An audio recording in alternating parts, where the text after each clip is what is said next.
Bonjour à tous. Donc, tac, c'est parti, ça démarre. Donc, effectivement, Pierre Roy, donc très rapidement. Donc, je suis directeur technique sur tout l'environnement Workspace et mobilité, côté SCC. Et donc, je porte toute l'avant-vente et l'expertise sur la dimension service. Donc, effectivement, cette partie tendance technologique, ce qu'on souhaitait vous partager aujourd'hui, c'est, on va dire, 4 grandes thématiques qu'on ressent et qu'on identifie, en tout cas, soit en cours, soit à venir. Les 4 thématiques sont évidemment l'arrivée prochaine, enfin l'arrivée et donc les chantiers autour de Windows 11 qui vont être une grosse tendance sur 2022. Windows 365, j'y reviendrai. Peut-être que c'est quelque chose qui ne vous parle pas du tout. Donc voilà, donc c'est quelque chose que vous allez découvrir et certainement entendre parler dans les prochains mois et années. L'unification des identités, c'est un sujet assez récurrent. Pour autant, ça reste un sujet qui est soit abordé de manière un peu trop limité, ou voilà, en tout cas, il y a toujours un vrai besoin, une vraie tendance, et ça conforte, et c'est un sujet à part entière qu'il ne faut euh, voilà, pas limiter. Et la partie low-code, idem, je reviendrai un peu sur cette terminologie et sur ce qu'on entend derrière. Donc Windows 11, donc arrivé, comme pour certains le savent peut-être, et ont peut-être même eu l'occasion de participer à un webinaire qu'on a organisé le 4 octobre, donc la veille de sa sortie, hein, donc il est sorti ce 5 octobre dernier 2021. Windows 11, donc nouvelle OS de Microsoft. Donc l'objectif sur cette tendance, c'est prendre un quart d'heure pour vous donner un peu les grands axes. On n'ira pas forcément dans une profondeur majeure, malheureusement, en tout cas pas sur ces sujets-là. Pour Windows 11, je vous invite à reparcourir les replays, parce que vous avez dû soit être informé, soit en tout cas n'hésitez pas à les redemander si vous ne les avez pas eu. Le replay sur une session dédiée d'à peu près 1 heure, sur lequel on a eu l'occasion effectivement d'aller un peu plus en profondeur. Donc en synthèse sur Windows 11, donc effectivement sorti le 5 octobre dernier. C'est un nouvel OS de Microsoft qui a vocation à apporter un certain nombre d'améliorations et de nouveautés, et donc d'enclencher sur une stratégie, et en tout cas une réflexion encore un peu évoluée de la part de Microsoft. Et normalement, l'objectif, c'est aussi pour le confort de tous et les performances et l'expérience utilisateur de chacun. Donc, voilà, donc nouvelle OS, aujourd'hui à date, en tout cas, on est plutôt sur des évolutions d'ergonomie, et je vais y revenir. Donc peu de changements, et c'était volontaire de la part de Microsoft, donc peu de changements par rapport à un Windows 10 qui est en place dans normalement la grande majorité des parcs, parce que aussi en termes de supportabilité, tout simplement, c'est l'OS qui est en place. Donc peu de changements pour garder aussi une rétrocompatibilité complète. Donc ils ont même été jusqu'à garder les numéros carrément d'édition basés sur un incrément de Windows 10 pour vraiment faire en sorte que tout le parc applicatif reste compatible avec les 10.0 XXX des versions on va dire de l'OS et du noyau. Donc le noyau est le même, avec une évolution, c'est comme une build, d'accord. On peut le voir vraiment en termes de build, comme un Windows 10, donc c'est une build qui va vous permettre d'évoluer vers, on va dire, un nouveau canal, une nouvelle dynamique amenée par Windows 11, et donc les mois futurs vont nous permettre aussi de bénéficier ici de plus en plus de fonctionnalités, et donc de creuser l'écart technologique évidemment entre Windows 10 et Windows 11. La mise à jour est gratuite, d'accord, donc c'est-à-dire que tous les postes licenciés actifs, que ce soit pro ou perso, sont éligibles et vont pouvoir faire une mise à niveau vers Windows 11. C'est une mise à niveau qui se passe exactement comme une build Windows 10. Donc ça se pilote et ça se déploie de la même manière. C'est vraiment vu comme une update et comme une build. Donc c'est extrêmement simple de le faire. On a déjà initié des chantiers de notre côté sur tous ces sujets-là. Et donc voilà, donc il y a quelque chose d'assez naturel là-dessus.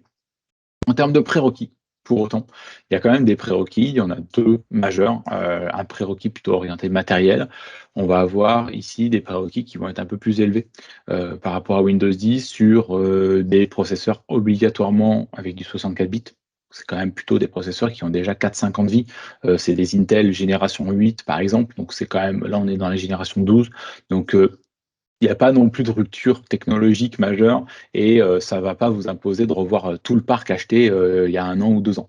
On est plutôt sur quand même du matériel d'entreprise qui est normalement éligible déjà sur des achats de 3, 4, 4 ans en moyenne, facilement. Donc les politiques allant de 3 à 5 ans, en général, ça devrait être à la marge les postes non éligibles, du moment que, en tout cas, c'est le cas quand on est plutôt sur des gammes professionnelles, des gammes personnelles, il peut y avoir un peu plus d'écart. Donc, processeur 64 bits et surtout puce TPM, donc TPM 2.0, qui va permettre de gérer tout le chiffrement qui est imposé aujourd'hui comme prérequis pour pouvoir utiliser, exploiter et conserver les mises à jour liées à Windows 11. Ça, c'est côté matériel. Donc, il y a ce qu'on appelle un Integrity Checker qui est intégré maintenant dans Windows 10 qui va permettre d'évaluer la compatibilité. Donc, je vous invite évidemment à commencer à regarder de ce côté-là. Et le deuxième prérequis, qui est presque le plus important et plus global, c'est que dans Windows 11, Internet Explorer 11 est désactivé. Et donc, c'est important parce qu'aujourd'hui, je pense que la grande majorité d'entre vous a encore un parc avec des applications qui tournent et qui sont utilisées au travers d'IE et de son mode certainement de rétrocompatibilité. Donc, il y a un chantier important à mener avant de basculer sur Windows 11. Pour autant, dans tous les cas de figure, c'est un chantier que vous allez devoir mener dans les 6 prochains mois au maximum, pour pas dire dans les 3. Tout simplement parce que Internet Explorer 11 est désactivé dans Windows 11, ok, mais sera également déprécié sur l'intégralité des postes le 25 juin 2022. Donc dans 6 mois maintenant. Allez, un peu plus. Dans 6 mois et 2 semaines. Donc il y a dans tous les cas un chantier à mener. Si vous ne le faites pas pour Windows 11, vous allez devoir dans tous les cas le faire pour Windows 10. Donc il faut absolument vous lancer là-dessus. La bonne pratique, c'est effectivement d'exploiter Chrome dans Edge, avec le moteur Chromium, et qui intègre encore le moteur, bien sûr, de rétrocompatibilité IE. C'est le moteur natif, donc c'est intégré dans le Edge, donc il n'y a pas de souci.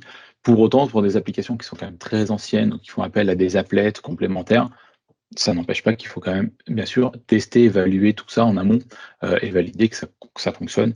Et si ça n'est pas le cas, retravailler sur peut-être des ajustements ou des redéveloppements ou des bascules de nouvelles API. Donc voilà les deux principaux prérequis. Une nouveauté qui est assez intéressante à ce niveau-là, ça va être toute la partie Microsoft Store. Microsoft veut en faire vraiment le centre de gestion et de déploiement des applications, toutes applications confondues, les EXE, les MSI, les applications modernes, on va dire, du store, du Microsoft Store historique, mais aussi avec une intégration de toutes les applications Android, c'est-à-dire qu'on va être en capacité de déployer, et ça commence à être le cas déjà, des applications Android, pour le moment de l'Amazon Store et très rapidement maintenant de l'Android Store, sous peu, directement via le Microsoft Store. C'est-à-dire que sur un PC Windows 11, vous allez pouvoir bénéficier d'applications émanant d'un store Android, et donc ça vous évitera potentiellement aussi de devoir utiliser 2 types de devices, de devoir proposer 2 types de devices pour couvrir le spectre complet. Parfois sur des collaborateurs de terrain ou des choses comme ça, ils ont des applications effectivement Android qui sont plus adaptées en termes d'ergonomie. Là, vous pouvez proposer une tablette, un format un peu plus adapté toujours pour ces collaborateurs-là, mais qui va combiner et les applications et l'ergonomie Windows et les applications plutôt orientées Android. Donc ça, c'est quelque chose qui va arriver. Je pense qu'il va avoir en tout cas un fort intérêt pour ceux qui vont s'y pencher. Je pense qu'il y aura un vrai gain intéressant là-dessus. En termes de release, on est sur une release par an, donc c'est-à-dire qu'on bascule avant de 2 builds à une build annuelle.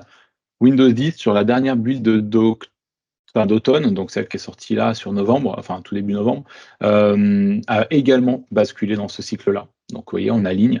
En général, nos clients, de toute manière, ne tenaient pas le rythme de faire des mises à jour de build tous les 6 mois. Donc ils sautaient automatiquement une build. Donc on est déjà dans cette philosophie actuellement. Sauf que là, c'est carrément intégré. Et au-delà de ces 1 an, il va être rajouté des sequences updates qui vont en fait être des mini-builds spécifiques sur certains points pour quand même lisser un petit peu l'écart entre deux builds majeurs. On sera plutôt sur des écarts intermédiaires. Et le support évolue également. On passe de historiquement 18 et 24 mois à maintenant 24 et 36 mois. Donc c'est quand même pas négligeable aussi sur ce type de support-là. Je vais vous faire un petit tour quand même d'horizon, tant qu'à faire, sur cette partie-là. Donc ici, on va retrouver donc le bureau et Windows 11, hein, donc là-dessus avec son nouveau menu démarrer par défaut qui est central. On va pouvoir tout à fait le repositionner à gauche si vous le souhaitez. Mais voilà, menu démarrer central. Et derrière, on va avoir un certain nombre, vous voyez, une ergonomie qui évolue, des applications qu'on va avoir avec une facilité, en tout cas, pour se représenter les applications qui sont actives avec un petit bandeau gris. Les applications qui sont carrément exploitées vont également avoir, vous voyez, un petit bandeau bleu à ce niveau-là. Et après, dedans, à l'intérieur, on va retrouver également on va dire un explorateur avec une iconographie qui va être modernisée là-dessus. Donc, beaucoup de changements visuels, comme je le disais, surtout des changements visuels pour le moment. Et à ce niveau-là, c'est surtout. Après, on va avoir un deuxième point qui va être intéressant, c'est le menu contextuel, on va dire, qui va être synthétisé, en tout cas qui va être modernisé, avec en accès extrêmement rapide, donc vraiment avec des distances de souris, c'est l'objectif en termes de gain de temps, des distances de souris qui vont être améliorées sur tout ce qu'on a tendance à faire en copier-coller, couper, renommer, supprimer, déplacer. Donc on va avoir tout ça ici directement. Bien sûr, ça va être dynamique en fonction du document et de ce qu'on en a fait. Donc si par exemple ici, je copie, quand je vais sélectionner ici, je vais avoir automatiquement le choix que de coller. Il ne va pas me reproposer le panel. Donc c'est aussi dynamique en fonction du contenu qu'on sélectionne. Donc vous voyez, j'ai plus de choix ici. Ça n'empêche pas d'avoir, en faisant plus d'options, retrouver bien sûr le menu complet qui est parfois extrêmement lourd et un peu, voilà, un peu fouillis. Donc ça, c'est quelque chose qui est vraiment sympa. Donc voilà un peu en termes de nouvelles ergonomies, des fenêtres un peu repensées, un nouveau centre aussi un nouveau centre, on va dire, d'information et d'accès rapide, et de paramètres, donc, dans lequel on va regrouper, vous voyez, le centre regroupe les trois icônes automatiquement, réseau, son et alimentation, dans lequel, en fait, après, on va retrouver la gestion, par exemple, ici, avancée du son. Ça, c'est quelque chose qui est assez sympa avec les More Options, la partie réseau, la partie connectivité. Donc ça a été plutôt bien pensé pour vraiment enfin faire disparaître ce fameux panneau de configuration historique Windows XP 7, etc. Au profit déjà d'un accès rapide très complet à ce niveau-là. Récemment, il y a eu carrément la gestion du son en réunion directement au niveau de la barre des tâches. Ça, c'est quelque chose de plutôt sympa. Et après d'autres choses, on va avoir, comme d'habitude, le multi-fenêtrage qui est plutôt très bien fait. C'est-à-dire que si je reprends ici, on va avoir la capacité tout simplement de pouvoir, en laissant passer la souris, de pouvoir faire un redimensionnement classique. Donc ce qu'on avait avant les bords magnétiques, il fallait le savoir, il fallait le connaître. Ici, on a carrément quelque chose de visuel qui est plutôt sympa. C'est-à-dire que par exemple, si je veux le mettre automatiquement, ça va me le sélectionner et je vais pouvoir après choisir ce que je souhaite en fenêtre complémentaire à côté, etc., etc. Donc ça, c'est plutôt sympa en termes d'approche. Et le dernier point, parce que l'idée, c'est pas de faire un focus trop Windows 11, on a toute une fenêtre de widget aussi qui permet voilà, d'avoir, et après de piner. Donc ça, c'est quelque chose qui est en train d'être enrichi. Donc voilà un petit peu pour un tour d'horizon sur la tendance Windows 11. En synthèse sur ça, ce que je peux vous dire en tout cas, c'est que, comme vous le voyez, c'est pas une rupture technologique majeure. Donc il n'y a pas d'intérêt particulier, en tout cas fort, à migrer sur Windows 11. Pour autant, étant donné que l'écart est très faible et que la rétrocompatibilité est complète, il n'y a également aucun intérêt à ne pas y aller. C'est bête, mais en fait, l'effort que vous allez donner sur les mois ou peut-être sur la nouvelle 21H2, la dernière build de Windows 10, sera exactement le même que si vous le faisiez pour Windows 11, à la différence près des prérequis matériels, comme je disais, et de IE 11. Mais IE 11, dans tous les cas, vous allez devoir le faire dans les 6 prochains mois. Donc honnêtement, on ne peut que vous encourager à travailler le sujet Windows 11, parce que l'effort sera le même et le gain sera, vous serez tranquille. Windows 10 reste supporté jusqu'en octobre 2025, il n'y a pas d'urgence non plus, mais voilà, il y a un vrai intérêt. J'avance, donc Windows 365, deuxième forte tendance qu'on voit arriver. Windows 365, pour ceux qui ne connaissent pas, c'est le cloud PC de Microsoft, d'accord? Donc c'est la logique VDI, mais en mode SaaS, donc vraiment un VDI complet, vraiment SaaSifié. Vous n'avez même plus presque de paramétrage au niveau infrastructure. Pour ceux qui connaissent les solutions type RDS, Citrix ou Horizon On-Prem, ou Systentia ou des solutions cloud type Citrix Cloud ou Azure Virtual Desktop. Là, on est dans la même philosophie, sauf qu'on a carrément quelque chose plutôt proche du SaaS, donc proche d'un Office 365 en termes d'usage, en termes de capacité à déployer, ça se gère directement par des licences. Donc on a quelque chose qui est vraiment sympa. Et ça amène aussi des tendances et des usages un peu novateurs, parce qu'on est vraiment sur un cloud PC unique pour l'utilisateur, on n'est pas sur du pool de VM un peu à l'usage là-dessus, on est vraiment sur un PC complémentaire, une extension peut-être de performance, d'usage, de fonctionnalité, potentiellement sur du Windows 11 si le matériel n'est pas disponible. Il y a énormément de cas d'usage sur le VDI qu'on voit émerger et je pense que ça va être une des fortes tendances sur 2022.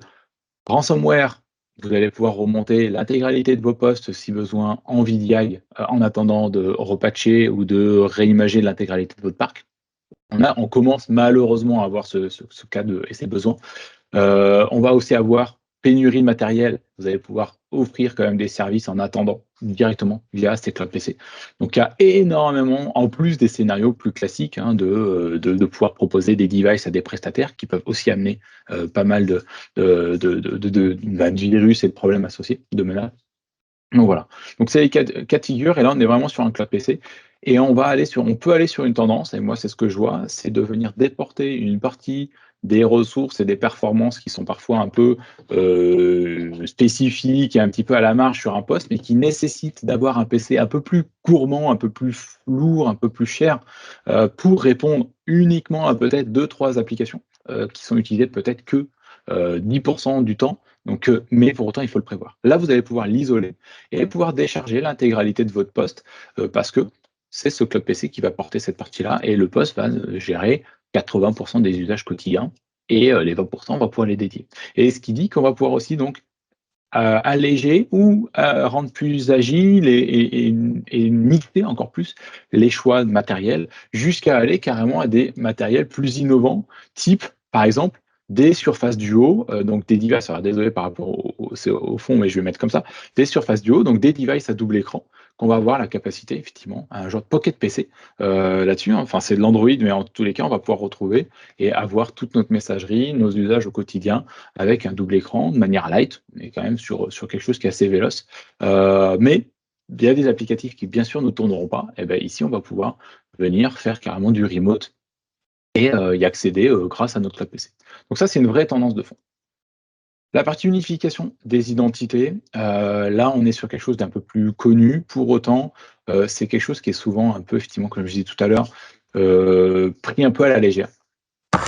Aujourd'hui, quand on parle de modernisation, et pas plus tard qu'hier, j'ai fait un gros événement pour une grosse banque française, ce qu'on appelle un EBC. Un EBC, c'est un exec briefing, c'est-à-dire vraiment les grosses tendances technologiques sur les 3 à 5 ans à venir. On parle de modernisation du workspace, c'est mon métier pour le coup, donc je suis intervenu là-dessus. La première brique de Modern Workspace, quel soit le scénario, c'est l'identité, c'est la fédération de vos applications, c'est l'unification de tous vos objets, on-prem, cloud, SaaS, partenaires, d'avoir vraiment cette capacité à venir les interfacer entre eux, comme je le présente sur cette slide-là. C'est fondamental et c'est le socle technologique qui va vous permettre derrière de pouvoir porter tous les scénarios d'évolution, de modernisation, de mobilité que vous allez souhaiter mener à terme. C'est vraiment fondamental. Donc on a tendance à le faire. Les clients qui ont de l'Office 365 l'ont fait au travers de l'Azure AD déjà, en tout cas de manière un petit peu un premier ticket d'entrée, mais c'est vraiment quelque chose qui se travaille et qui peut aller extrêmement loin et qui a tout intérêt et toute pertinence à aller extrêmement loin. On va parler à terme de Zero Trust Security, on va parler à terme de passwordless, et là ça touche, en plus de la sécu, ça touche évidemment tous les usages, toute la simplicité et toute l'expérience utilisateur. Donc c'est des scénarios qui sont réels et qui sont des vraies tendances, et des tendances via ce type de projet. Donc ça se cartographie intelligemment, hein. L'Azure AD, beaucoup, est le meilleur acteur en IAM, hein, Identity Access Management. C'est clairement l'acteur majeur aujourd'hui sur le marché, qui va venir classiquement, comme représenté ici, regrouper au moins vos services Active Directory, vos posts, vos users et votre écosystème Cloud Microsoft. Mais il faut évidemment le voir comme un acteur qui va venir aussi fédérer, unifier, orchestrer, faire du SSO, offrir l'accès à distance mais sécurisé depuis n'importe quel type de device vers n'importe quelle appli, et ça de manière professionnelle et vraiment complète. Donc là, on est vraiment sur quelque chose qui est pas nouveau en termes de capacité, mais ça reste une tendance forte, et de plus en plus, les clients, et vous êtes mature sur ces réflexions et sur ces usages de modernisation. Et la première brique qu'il faut mener de manière sérieuse, c'est cette unification des identités. Le dernier point, la partie low code, qu'on peut aussi appeler no code ou code first, c'est vraiment ce qu'on voit, c'est qu'aujourd'hui, la majorité des clients ont évolué sur des solutions qui, souvent cloud, qui ont amené, en tout cas à étendre un certain nombre d'usages en termes de collaboration, en termes de visio, en termes de messagerie un peu plus avancée, en termes de partage, etc. Et donc aujourd'hui, on a ce volume de data présent, disponible nativement, de manière brute, sur tous ces écosystèmes-là, hein. Si on se focalise uniquement sur Office 365, on a la messagerie, donc Exchange Online, on a SharePoint, on a OneDrive, on a Teams, on en a, voilà, donc on a au moins ça, plus les services de fichiers en interne, ou voilà, des messageries internes, etc. Et là, aujourd'hui, ce qu'on voit, c'est comment on fait en sorte d'automatiser, d'améliorer, d'orchestrer tout ça pour venir tout simplement fluidifier et donner de la valeur et simplifier et améliorer des processus qui sont aujourd'hui manuels ou pas du tout utilisés, et ça de manière assez intuitive. C'est pour ça qu'on parle vraiment de low code, voire de no code à ce niveau-là. Donc là, on va s'appuyer sur le panel et la solution Power Platform, hein, qui est dans la combinaison de Microsoft 365, qui va faire appel, on va dire, on va plutôt se focaliser sur les trois principaux acteurs. Le premier, où on va être plutôt sur du Power Automate, donc comme son nom l'indique un petit peu, c'est l'automatisation, l'orchestration d'un certain nombre d'actions, de réalisations, donc pouvoir connecter, interfacer des sources de données brutes et venir les compiler et venir en extraire de la donnée un peu plus à valeur, combiner un certain nombre d'informations pour venir les extraire, pour peut-être venir en tirer un certain nombre d'éléments, et aussi de pouvoir y adosser un certain nombre de workflows associés. Ensuite, on va venir bien sûr l'afficher ou venir carrément offrir une source et une capacité d'intégration dans ce type on va dire de data, de venir carrément y proposer une interface graphique et une expérience d'utilisateur directe au travers d'applications développées de manière graphique. C'est l'avantage de Power Platform. On n'a pas besoin de développeurs à proprement parler. On a besoin plutôt de métiers avec bien sûr de l'accompagnement fonctionnel et interfacé, mais ça c'est classique, c'est-à-dire le lien entre les métiers et l'IT, c'est des mondes à part, va clairement se passer grâce à tout le panel Power Platform et des consultants qui sont aussi bien sûr capés pour ça. Mais c'est des chantiers qui peuvent se faire assez naturellement avec donc derrière Power Apps qui va permettre ici de proposer des applications, soit pour enrichir encore une fois avec des champs et des informations la data qu'on aura déjà extirpée ou structurée un peu plus avec Power Automate, soit tout simplement être une application qui va pouvoir afficher et utiliser et faire un rendu de ces datas. Et le troisième niveau, c'est du Power BI. Et là, on va plutôt faire du reporting et effectivement du dashboard et de l'analytique sur toute cette partie qu'on aura structurée. Cette tendance de fond, elle est quand même importante parce que c'est la data, vous l'avez aujourd'hui. C'est pas quelque chose qui aujourd'hui, voilà, c'est vraiment, vous avez hérité d'une mine d'or, par exemple, ou de diamants, et c'est les trois solutions. Là, vous avez la pioche, vous avez le petit train qui va bien, et voilà, et là, vous avez la loupiote pour aller en fait venir creuser et exploiter tout simplement cette mine d'or qui vit dans votre SI. Et ça de manière assez intuitive, assez naturelle. Donc c'est vraiment une tendance de fond. C'est un peu en mode quick win, c'est comment gagner de la valeur et comment simplement justifier au maximum cette data. Quelques petits exemples, hein, durant le Covid, il y a eu, grâce à cette partie-là, un certain nombre d'axes qui ont été menés, soit des applications, comme je disais, qui ont tout simplement agrégé et de manière graphique sur du smartphone, une page web, du contenu grâce à Power Apps ici, soit ici plutôt du chatbot, donc sur de la base de data brute, on a associé un chatbot et ce chatbot permet de pouvoir répondre à un certain nombre de questions et de manière directe, donc de venir agréger des sources de data brutes et d'en tirer parti assez naturellement.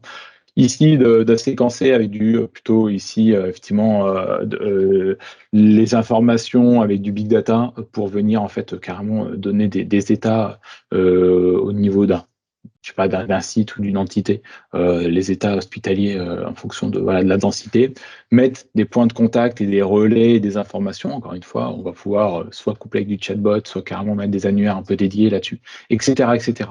Et ça de manière très intuitive, très rapide, c'est des choses qui peuvent se faire, soit en mode quick win, soit sur une tendance de fond, si vous voulez vraiment avoir une vision data plus profonde, on va avoir cette capacité à aussi poser les jalons et échanger avec les métiers et construire aussi une réflexion sur du moyen long terme pour qu'après vous puissiez vous approprier la philosophie et la dynamique. C'est pas quelque chose qui arrive en mode boîte noire sur lequel vous n'avez jamais la main, bien au contraire. Il y a plusieurs scénarios. Soit on est plutôt sur un scénario déjà arrêté sur lequel on peut vous accompagner, soit on est sur plutôt une réflexion de fond et à moyen long terme sur lequel on va également vous accompagner, mais à vous interfacer dans cette dynamique. Voilà un peu pour les 4 tendances technologiques. Est-ce que vous avez des questions? Est-ce que c'était clair ou est-ce que voilà?